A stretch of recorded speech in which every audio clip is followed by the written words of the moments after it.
We often think of fear as the enemy, something to be conquered, eliminated, or buried deep so it no longer haunts us.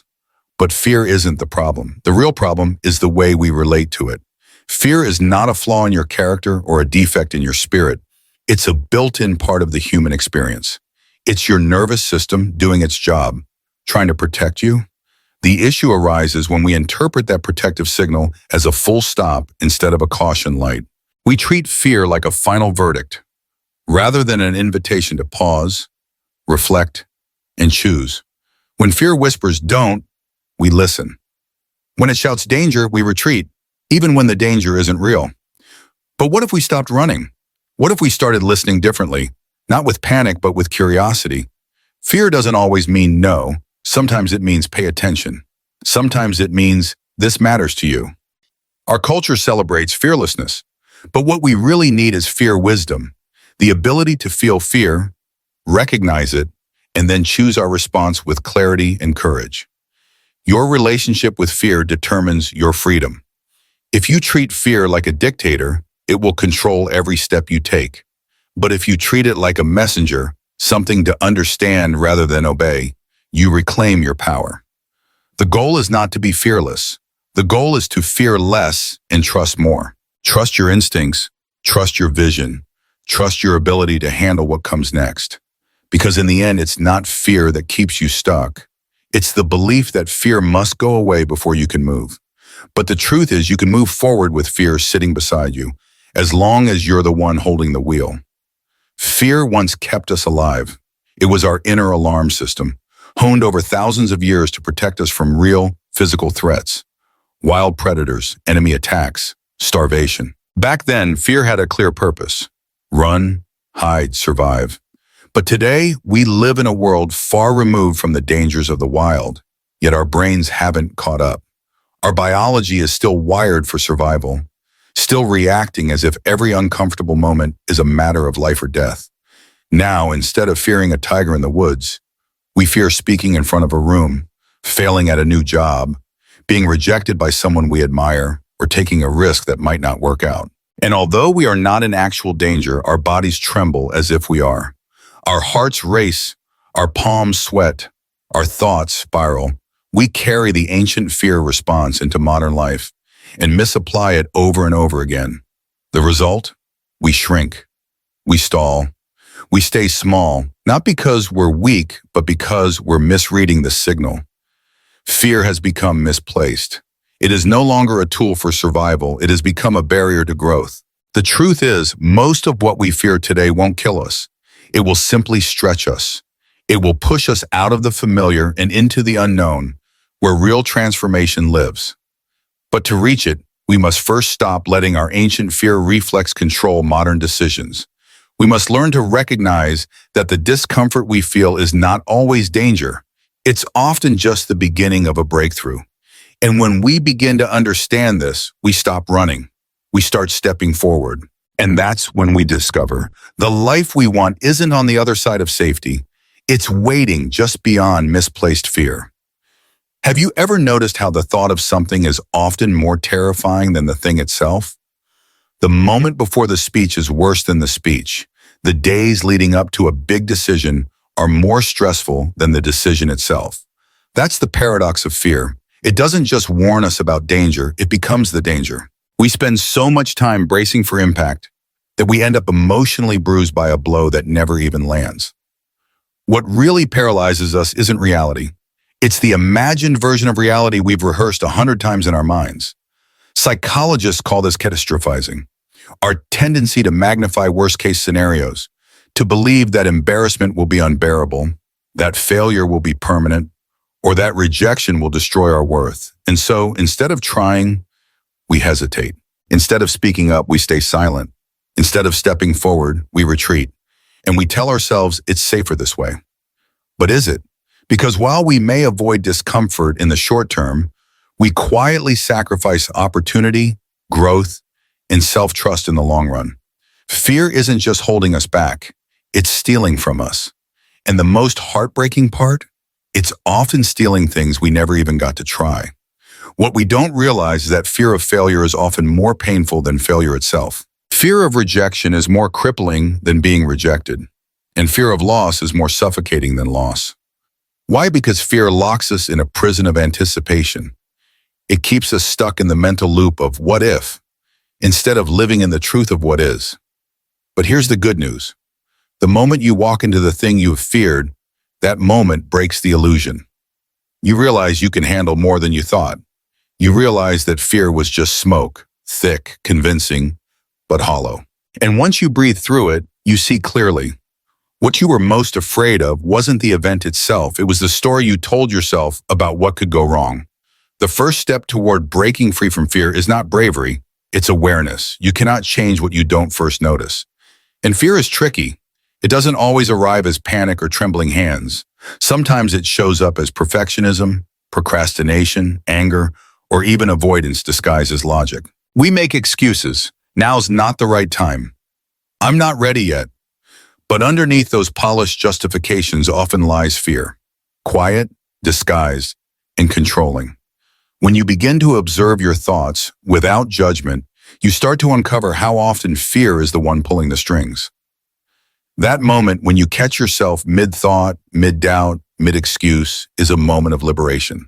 Because once you can see fear clearly, you no longer have to obey it blindly. You can pause and ask, is this fear grounded in fact, or just a story I've been telling myself? Awareness doesn't eliminate fear instantly, but it changes your relationship with it. Instead of being trapped inside it, you step outside it. You become the observer. And that shift, from reaction to reflection, is where your power lives. This isn't about pretending you are not afraid. It's about acknowledging the fear and still choosing what aligns with your growth. It's about recognizing that fear's voice is not the voice of truth, it's the voice of protection. And sometimes protection gets in the way of possibility. So train yourself to notice when fear is at the wheel. Feel the tension rise in your chest. Hear the self-doubt creep into your inner dialogue. Then breathe. Pause. Question it.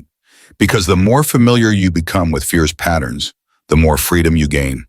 It no longer gets to hijack your decisions. You do. Awareness gives you the ability to respond instead of react, to lead instead of follow, to act instead of freeze. And in that awareness, step by conscious step, you begin to reclaim your life, not by erasing fear, but by refusing to let it define who you are or what you're capable of becoming. We've been taught to fight fear, to see it as an enemy to be conquered, silenced, or crushed. But what if that entire mindset is wrong? What if fear isn't here to stop you, but to teach you? Every fear we carry has something to reveal. The fear of failure doesn't mean you're weak. It shows you care about doing something meaningful. The fear of rejection points not to your inadequacy, but to your longing for connection and acceptance. The fear of the unknown, it's proof that your soul is standing at the edge of growth. Fear, when seen clearly, is not a blockade, it's a mirror. It reflects back the places in us that are still tender, still healing, still in the process of becoming. But here's the key. We can't learn from fear if we're always running from it. When we resist fear, we feed it. When we deny it, it grows louder. But when we sit with it, honestly, openly, we start to hear what it's trying to say. Like a tough but loyal guide, fear often arrives when we're close to something important, something sacred, something worth doing. The difference between people who are controlled by fear and those who grow through it isn't about who feels afraid, it's about who listens. When you stop asking, how do I get rid of fear? And start asking, what is fear trying to teach me? You shift from avoidance to wisdom. You begin to see that fear can coexist with courage, and that bravery isn't a lack of fear. It's the willingness to feel it and move forward anyway. Fear doesn't mean turn back. Sometimes it means pay attention. And sometimes it means this matters. So instead of silencing fear, get curious, follow it, learn from it. Because on the other side of that fear is not just a goal, it's a stronger, wiser, more grounded version of you. And that version is worth walking through the fire to meet. Here's something most people don't realize. Fear and excitement feel almost exactly the same in your body. The racing heartbeat, the shallow breath, the butterflies in your stomach, the sweaty palms and tightened chest. Biologically, the human body doesn't make a clear distinction between the two. What separates them isn't the sensation, it's the story you attach to it. One says something terrible is going to happen, while the other says something incredible might happen. That shift in perception is subtle, but it's everything. When you label your experience as fear, you brace yourself, contract, and try to protect. But when you label it as excitement, you lean in. You become open, curious, ready. This is not just a motivational trick. It's grounded in neuroscience and used by high-performing athletes, musicians, and public speakers around the world. They don't try to calm down before a performance. Instead, they tell themselves, "I'm excited." That one phrase shifts the emotional energy from paralysis to momentum. And you can use it too. The next time you feel fear rising in your chest, try reframing it. Don't say, "I'm terrified." Say, "I'm energized." Instead of telling yourself something bad is about to happen, tell yourself something meaningful is about to unfold. Because the truth is, fear often shows up in moments that matter. Moments that stretch you, challenge you, invite you to level up. And that's not a threat. That's a gift. When you start to see fear not as a signal to stop, but as a sign that something significant is happening, you begin to rewire your relationship with growth itself. You stop shrinking and start expanding. Think about how many opportunities you've backed away from simply because your body didn't feel calm. But maybe calm wasn't what you needed. Maybe that charge you felt wasn't a red flag, it was a green light. That fear wasn't a warning, it was a welcome. You were alive, awake, on the brink of something new. When you train yourself to reinterpret fear as excitement, your life begins to change. Not because fear disappears, but because you do. You stop waiting to feel ready and start moving through the fire, knowing that readiness comes after the leap. That's where transformation lives. That's where courage is born. Fear thrives in stillness. It multiplies in moments of hesitation, growing stronger the longer we wait. Every time you avoid something because you're afraid, you reinforce the belief that the fear was justified. Your brain says, "See, we stayed safe. Good call." And so fear becomes more convincing, more controlling. But here's the truth. Fear loses its power the moment you move. Even a small action, one step, one decision, one risk, begins to unravel its grip. Because when you act, you send a new message to your brain: "I can handle this." And over time, those actions compound into confidence. Psychologists call this exposure therapy, gradually facing the things that scare you. Not all at once, but in manageable pieces. And with each act of courage, no matter how small, your world expands. We often wait for fear to disappear before we move.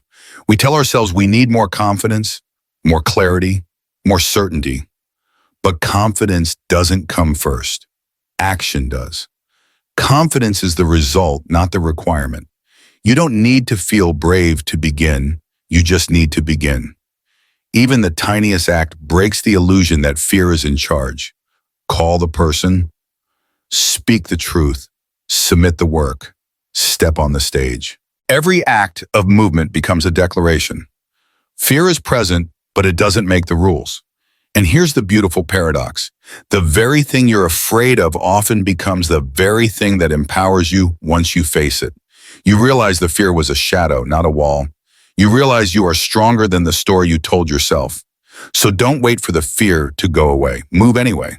Because action doesn't just reduce fear, it reclaims your freedom. It reminds you who you are, not someone waiting to be fearless, but someone brave enough to take the next step even with fear sitting beside you. The more we avoid what we fear, the more powerful that fear becomes. Avoidance is like oxygen to fear. It feeds it, fuels it, and allows it to grow unchecked in the quiet corners of our minds. Every time we walk away from something because it makes us uncomfortable, we're not just sidestepping the fear, we're reinforcing it. We're teaching ourselves that the fear was valid, that the discomfort was too much to bear, that the unknown is unsafe. And slowly, without realizing it, our lives begin to shrink. Opportunities slip by, dreams are postponed, potential is buried beneath layers of what-if scenarios that never actually come true. But here's the truth. Fear doesn't grow in action. It grows in avoidance. Avoidance is seductive because it offers temporary relief. When you back away from the thing that scares you, There's a moment of calm, a sense of safety, but it's a false peace. Because deep down, you know you're not living in alignment with your courage. You're not growing, you're hiding. And over time, hiding becomes a habit that robs you of joy, confidence, and self-respect. The only way to reverse that pattern is to move, especially when fear tells you not to. Every small act of action, every word spoken, every step taken, chips away at fear's illusion of power. You don't have to leap into the mud, but you do have to stop walking backward. Fear may never fully disappear, but it loses its hold when you stop feeding it. When you choose action over avoidance, you send a powerful message to your nervous system. I am not in danger. I am capable. I am choosing growth. And with each decision to act, you reclaim a piece of yourself, a braver, freer, more expansive version of who you were always meant to be. Because the moment you stop avoiding fear is the moment you start truly living. What if the very thing you fear the most is the doorway to your transformation? What if fear isn't a warning to turn back, but a sign that you're standing at the edge of something that matters? Most people assume fear means danger, that when you feel resistance, discomfort, or anxiety, it's time to retreat. But more often than not, fear isn't signaling danger, it's signaling growth. It's the body's way of saying you're about to cross a threshold you've never crossed before. And that threshold, it's where the real work begins. The philosopher Joseph Campbell once said, "The cave you fear to enter holds the treasure you seek." That single line contains a truth that can change your life, if you're willing to live it. The cave is symbolic of all the things we avoid: vulnerability, uncertainty, failure, heartbreak, exposure. But within that darkness lies everything we've been searching for: purpose, strength, love, clarity, and self-respect. Fear, then, is not a stop sign. It's a compass. It points directly to the place your soul is being invited to evolve. Think about it. The moments in life that changed you the most were not the easy ones. They were the ones that scared you, stretched you, forced you to become someone braver than you were before. The moments when you said yes despite trembling hands. The moments when you walked forward even though your legs felt like lead. You didn't feel ready, but you went anyway. And on the other side, you found something priceless. Proof that you were capable. That you didn't need to eliminate fear. You only needed to move through it. Growth never happens in the comfort zone. It waits just beyond it, in the space where your voice shakes, your heart races, and your mind whispers, "What if I fail?" That's the place where your power lives, not because fear disappears, but because you choose to act anyway. So the next time fear shows up, ask yourself, what treasure is this cave protecting? What part of you is waiting to be born on the other side? Because when you follow fear, not blindly but bravely, you begin to understand fear doesn't block your path. It is the path. Comfort feels good, safe, predictable, warm. It's the place where you know what to expect, where nothing surprises you, where risk is minimal and stress stays low. But here's the truth no one tells you. Comfort is a beautiful place, but nothing ever grows there.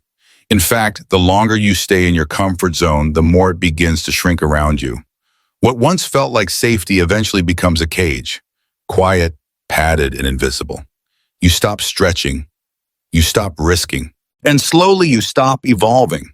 You start mistaking stability for purpose, numbness for peace, and habit for happiness. But growth, the kind that changes you, heals you, transforms you, only lives outside that boundary. Between comfort and chaos lies a powerful space, the growth zone. It's not a place of panic where you feel overwhelmed and unsafe.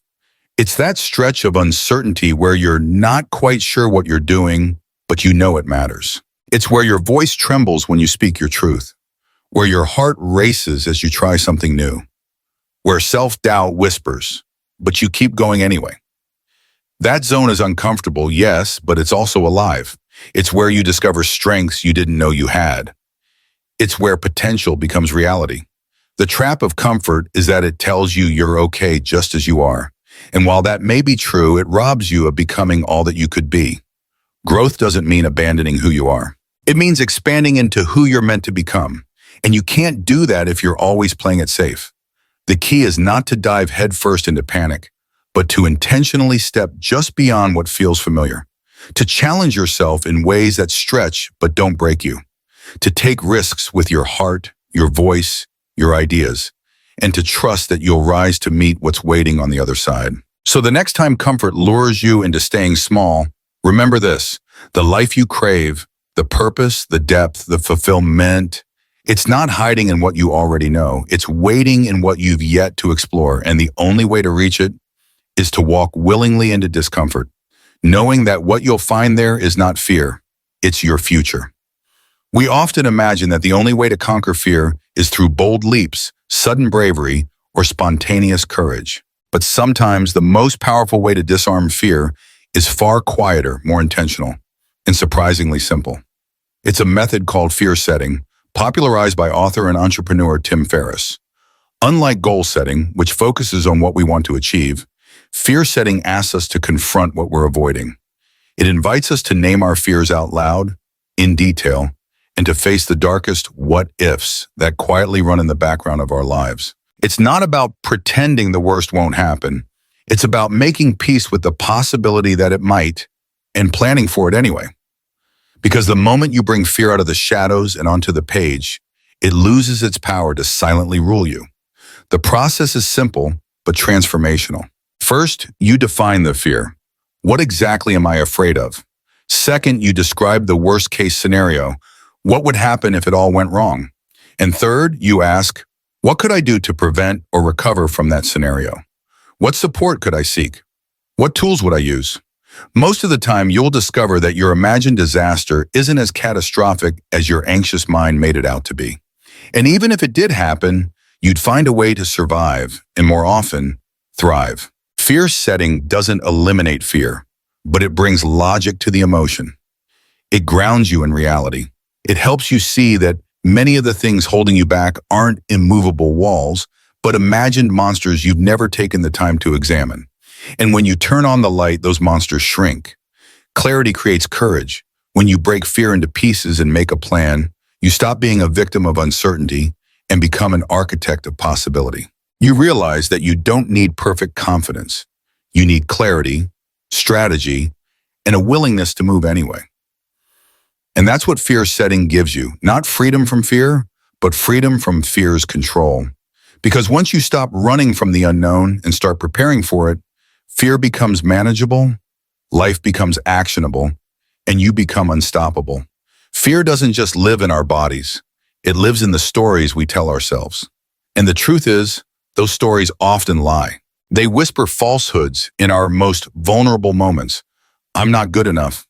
I'll fail. They'll laugh at me. These narratives don't just echo in our heads. They shape how we feel, what we believe, and how we behave. Over time, if left unchecked, these stories become self-fulfilling prophecies. You stop trying because you already know how it ends. You hold back because, what's the point? You settle for less because that's all you deserve. But none of it is truth. It's just a script fear wrote for you and you've been acting it out on autopilot. The good news? Stories can be rewritten. This is the heart of cognitive behavioral therapy, and CBT, one of the most effective psychological tools for managing fear and anxiety. It teaches us that our thoughts create our feelings, and our feelings guide our actions.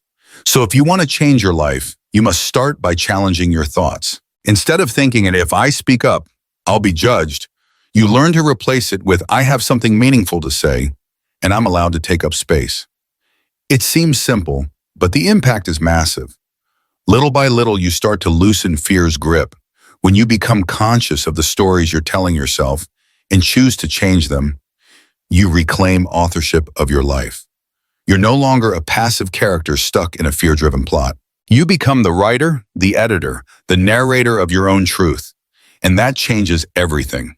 Because fear doesn't thrive in truth, it thrives in distortion. Once you choose to tell a new story, one of courage, worth, and resilience, fear no longer gets the final word. You do. Fear loves isolation. It thrives in silence, in the quiet corners of our lives where no one else can see what we're battling. When we carry our fears alone, they grow louder. They distort our perspective, making us believe we're the only ones who feel this way, that we're weak, broken, or somehow less than. But the moment we speak our fear out loud, something shifts. The power it once held over us begins to loosen, not because the fear is gone, but because it's no longer hidden. Community is the antidote to fear's illusion of isolation.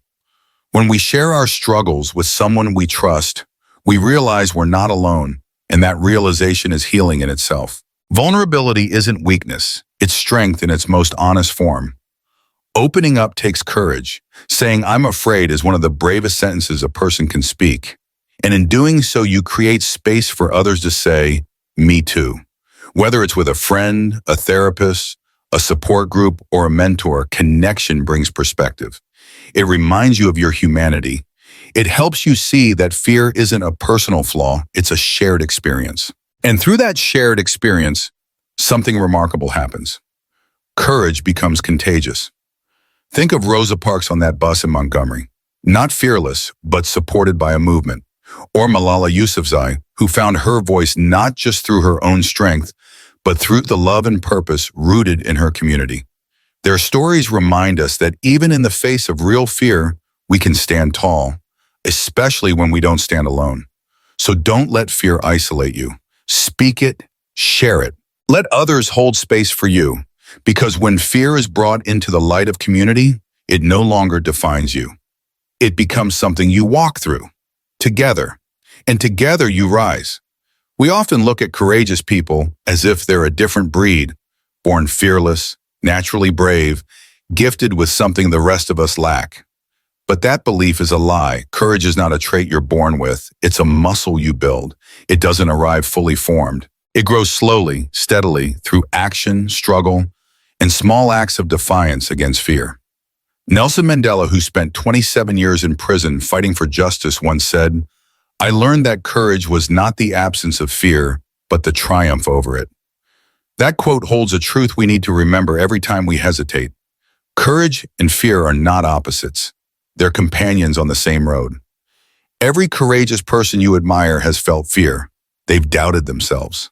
They've stood at the edge of something unknown, heart pounding, voice shaking, and chose to step forward anyway. That step is the beginning of all courage. It doesn't have to be dramatic. It could be saying no when you're used to saying yes.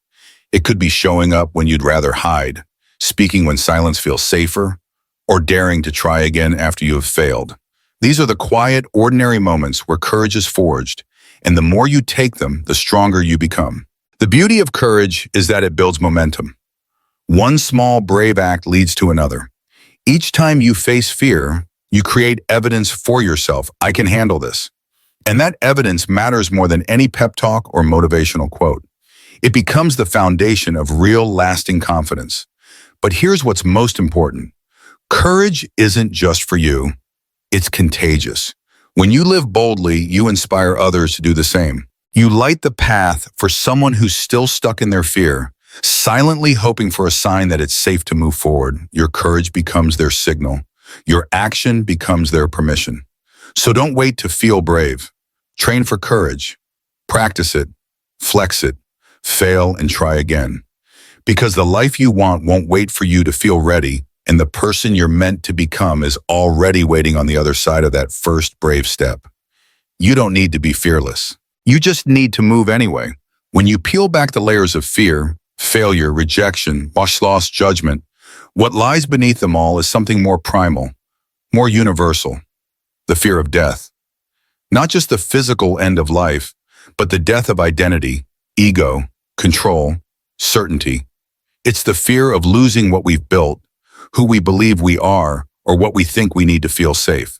This existential fear runs silently in the background of our lives, influencing our decisions, our relationships, and the risks we're willing or unwilling to take. And yet, what if facing this fear doesn't paralyze us but sets us free? Philosophers like Socrates believe that to live well, one must first confront death, not to obsess over it, but to understand its inevitability. Because when we accept that nothing lasts, our status, our possessions, even our bodies, We stop clinging to control and start embracing the present moment. Death, in this light, isn't the enemy. It's the great clarifier. It strips away the noise and asks, what truly matters? What legacy do you want to leave? What regrets would you have if tomorrow never came? The fear of death is also the fear of the unknown. But here's the paradox. The more we resist uncertainty, the more anxious we become. And the more we accept life's unpredictability, the more grounded and alive we feel. This is what spiritual leaders and mystics have echoed for centuries, that life's beauty lies in its impermanence, that each breath, each connection, each sunrise is precious precisely because it will not last forever. When you make peace with the reality that everything is temporary, including your fear, you stop letting it rule you. You stop waiting for the perfect moment and start living in the real one. You take the trip, you say the words, you create the art, you love fully because you understand that time isn't guaranteed. Tatid and fear is a terrible reason to waste it. Ultimately, fear of death teaches us how to live. It shows us what's worth fighting for, what's worth letting go, and what's been waiting inside us all along. Not the absence of fear, but the courage to face it with open eyes, open hands, and an open heart. Because it's not death that holds us back. It's our refusal to live while we're still alive. What if fear isn't the obstacle, but the invitation? What if the very presence of fear isn't a sign that you're weak or off course, but that you're right where you're supposed to be? When we shift our perspective, fear transforms from a threat into a compass. It stops being the wall that blocks our path and becomes the doorway that leads us to our highest self. Because here's the truth. Fear shows up most powerfully when we're nearing something important. It stands guard at the edge of every breakthrough, every transformation, every version of you that's waiting to emerge. Fear doesn't come to ruin us.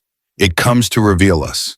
It reveals the places in us that still crave healing, the places that are still tender from past wounds, the places that long for validation, purpose, and freedom. When we stop trying to conquer fear and instead listen to it, we begin to uncover the parts of ourselves that are asking to be seen, the parts we've buried, the dreams we've delayed, the voices we've silenced. This is the spiritual truth. Fear is not a barrier, it's a bridge. It carries you from who you are now to who you're becoming, but only if you're willing to walk through it, not with brute force, but with awareness, compassion, and intention. The life you long for, the peace, the meaning, the fulfillment, isn't waiting on the other side of fear. It's waiting through it, not around the discomfort, but inside it. So the next time fear rises, don't run. Sit with it. Ask it, what are you trying to teach me? And then listen. Because the moment you stop fighting fear and start learning from it is the moment you become more than brave. You become whole. That's not just personal growth. That's you. We spend so much of our lives waiting for fear to go away, for doubt to quiet, for the perfect moment to arrive. We tell ourselves, when I'm not scared, I'll start. Or when I feel ready, I'll take the leap. But that moment rarely comes. Because the life you want, the one filled with meaning, purpose, and real fulfillment, isn't waiting on the other side of fear. It's waiting through it. Fear isn't a gate blocking your path. It's the path itself. Every dream worth chasing will ask you to walk through discomfort, uncertainty, and resistance. That's not a flaw in the process. It is the process. We're conditioned to think that fear is a stop sign, that if we feel afraid, it must be a warning to turn back. But what if it's actually a sign to lean in? What if the fear isn't there to stop you? It's there to signal that something deeply meaningful is on the line. The truth is, anything that truly matters, whether it's love, purpose, creativity, or growth, will awaken fear. Because those things require vulnerability. They ask us to risk being seen, to risk failing, to risk changing. But they also offer the most incredible rewards. No transformation happens by playing it safe. No fulfillment comes from avoiding risk.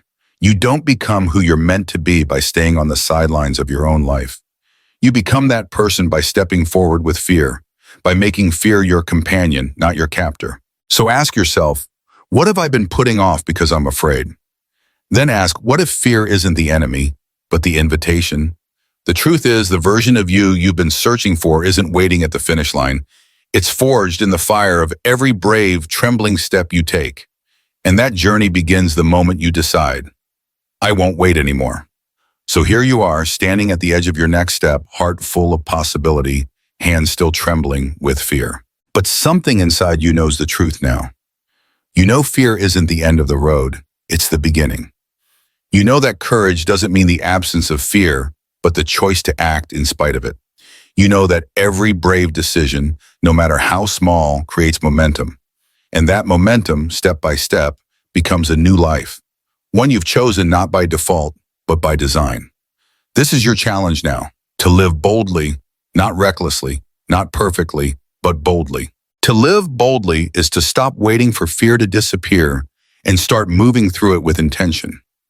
It means choosing action over avoidance, truth over comfort, growth over stagnation. It means asking, every single day, what would I do today if I weren't afraid? And then doing one small part of that.